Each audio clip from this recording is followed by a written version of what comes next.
पाणी शुद्धीकरणामध्ये फक्त 30% सांडपाण्यावरच प्रक्रिया होत आहे। यामुळे खालच्या गावातील पिण्याच्या पाण्याचे स्रोत दूषित होत आहेत। या त्रुटी लवकरच दूर केल्या जातील अशी माहिती गृहनिर्माण व पर्यावरण राज्यमंत्री आणि पालकमंत्री सचिन अहिर यांनी दिली। अहिर यांनी पालकमंत्री पदाची सूत्रे स्वीकारल्यानंतर प्रथमच आढावा बैठक घेतली। यावेळी जिल्हाधिकारी विकास देशमुख, जिल्हा परिषदेचे मुख्य कार्यकारी अधिकारी अनिल कवडे, पोलीस आयुक्त गुलाबराव पोळ आदी उपस्थित होते। पक्षाचे नेते शरद पवार यांना अपेक्षितच औद्योगिक धोरण राबविण्यात येणार आहे। ज्या भागात मोठ्या प्रमाणात उद्योग आहेत तेथील उद्योगांच्या सवलती थांबविल्या जाणार नाहीत। मात्र या भागात उद्योग पोहोचले नाहीत त्या भागात उद्योजकांना जादा सवलती देण्यात येतील। डी दादांच्या एमआयडीसीकडे यापुढे जादा लक्ष केंद्रित करण्यात येणार आहे। त्या दृष्टीने एक धोरणही तयार करण्यात आले आहे। अनेक सेश प्रकल्प माघारी गेले आहेत, त्यामुळे उद्योगांना आणखी जमिनी मिळू शकतील। महेंद्र कंपनीनेही सेज रद्द केले आहे। तेथील शेतीची जमीन सोडल्यास इतर जमीन उद्योगाला वाव देण्यासाठी असल्याचेही अहिर यांनी सांगितले। जिल्ह्यात मागील वर्षाच्या तुलनेत 83.53% पाऊस पडला आहे। धरणे 85 ते 90% भरल्याने पुढील काळात येणाऱ्या पाणी संकटावर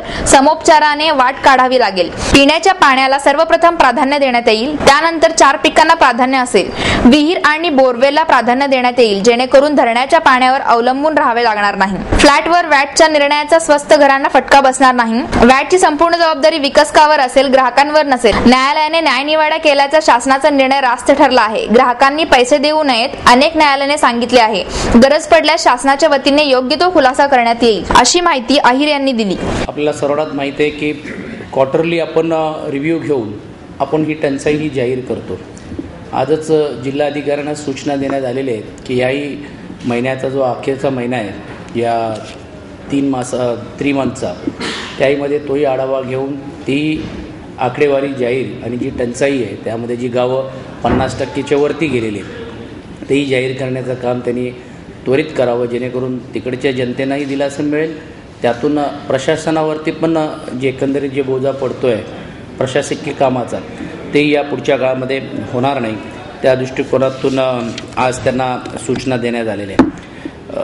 एकंदरीत जे आढावामध्ये जी आपण माहिती घेतली त्यामध्ये हंगामीमध्ये जे पैसेवारी ह्याच्यातून अनुसार जे 50%पेक्षा जास्त आहे असे 357 गावे ह्या गावाचा समावेश झालेला आहे व जे आता सुधारित अनुसार आज ते जाहीर करतील, पण सर्वसाधारणपणे सुमारे 250 गावे म्हणजे त्यामधून कमी होऊन आलेले आहेत। कुठची गावं आहेत काय आहेत ते जिल्हाधिकारी आज संध्याकाळपर्यंत त्यांनी जाहीर करावं, जेणेकरून उद्यापासून तशी प्रशासकीय यंत्रणा त्यामध्ये आपल्याला कार्यरत करता येईल। आपल्या सर्वांना माहिती आहे की गेल्या वर्षी या सर्व गोष्टीचा विचारपूर्वक करून घेऊन त्याची मॅनेजमेंट करणं गरजेचं आहे। म्हणूनच आजची आढावा बैठक फार महत्त्वाची होती। सर्व सूचना आपण संबंधित जिल्हाधिकाऱ्यांच्या माध्यमातून जिल्हा परिषदच्या सर्व CO असतील किंवा त्यांच्या अधिकाऱ्यांना पण आपण देण्याचं काम केलेलं आहे। यामध्ये इरिगेशन असतील त्यांनाही पुढच्या रोटेशनप्रमाणे पुढच्या पिकाला केव्हा पाणी सोडायचं आहे, काय सोडायचं आहे, त्यांचा काय अभिप्राय आहे तेही आज मी सर्व समजून घेतलेलं आहे आणि तसेच सूचना आपण जिल्हाधिकाऱ्यांना दिलेल्या आहे। एक गोष्ट चांगली असा शब्द वापरणं योग्य होणार नाही, परंतु टँकरची जो प्रमाण होता तो आता मोठ्या प्रमाणावरती कमी झालेला आपल्याला दिसते। एकंदरीत 34 गावांमध्ये 24 गावांमध्ये आपण या अगोदर 207 माझ्या माहितीप्रमाणे आपण टँकर्स 162 होते 162 होते 67 आता आपण 67 वरती आलेलो आहोत। म्हणजे तेवढा पाण्याचा जो प्रमाण होता तो आता आपल्याला टँकरद्वारे आपल्याला करण्याची गरज नाही आहे आणि रेग्युलर आपल्याला पाणी हे आपल्याला त्यामध्ये मिळू शकेल अशातली एक या आढावामध्ये आपल्याला या निमित्ताने आपल्याला दिसण्यात आलेलं आहे। दृष्टिकोनातून देखील ज्यांच्या घरात पाणी आपल्याला उपलब्ध पिण्याचा पाणीचा स्रोत उपलब्ध करता येईल त्याही दृष्टिकोनातून आपण तेही देखील शिथिलता आपण आलेली आहे। एक गोष्ट नक्कीच आहे की शिथिलता आणत असताना पिण्याचं पाणी हा पहिल्या क्रमांकावरतीच प्रायोरिटी आपण त्यामध्ये आपण दिलेले आहेत। दुसऱ्या आपण दिलेले जे चाऱ्यावरचा जो पीक आहे त्याच्यावरती आपण त्याला प्रायोरिटी आपण दिली आणि तिसरी प्रायोरिटी आपण जे स्टँडिंग क्रॉप्स जो उभा असलेला जो पीक आहे ह्यालाच आपण जे आपले धरणं आहेत त्याच्यातून पाण्याची व्यवस्था आपण करण्याचं काम आपण करतो आहे। टेक्स कुठच्या स्टेजला आहेत किंवा काय त्याच्यातली सध्या स्थिती आहे, काय त्याच्यातून आपल्याला काही डिसिशन जे गव्हर्नमेंट लेवलला आहेत का याचाही आढावा घेऊन योग्य त्या काही सूचना आपण या निमित्ताने देण्याचं काम आपण केलेलं आहे।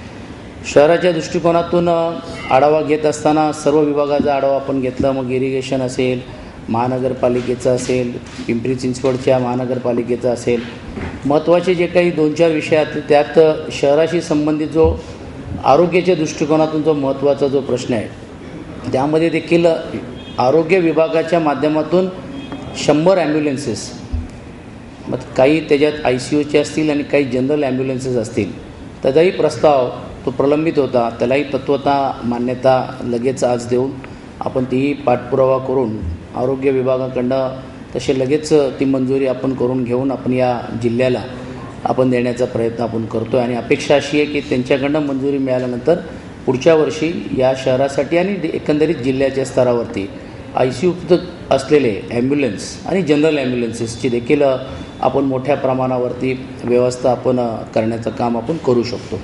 त्याला संबंधित एक विषय आहेत की अनेक वेळा आपल्याला ही करण्याची का आपल्याला गरज लागली, कारण अनेक वेळा शहरीकरण ज्या मोठ्या प्रमाणावरती वाढतो आहे आणि या वाढलेल्या शहरीकरणामुळे जे हॉस्पिटल्सला जाणारी जो वेळ लागतो आणि त्यातून ज्या काही जनरल ॲम्ब्युलन्स पोचू शकत नाही आणि म्हणून हे ICU ॲम्ब्युलन्सेस मला असं वाटते उपयुक्त होतील.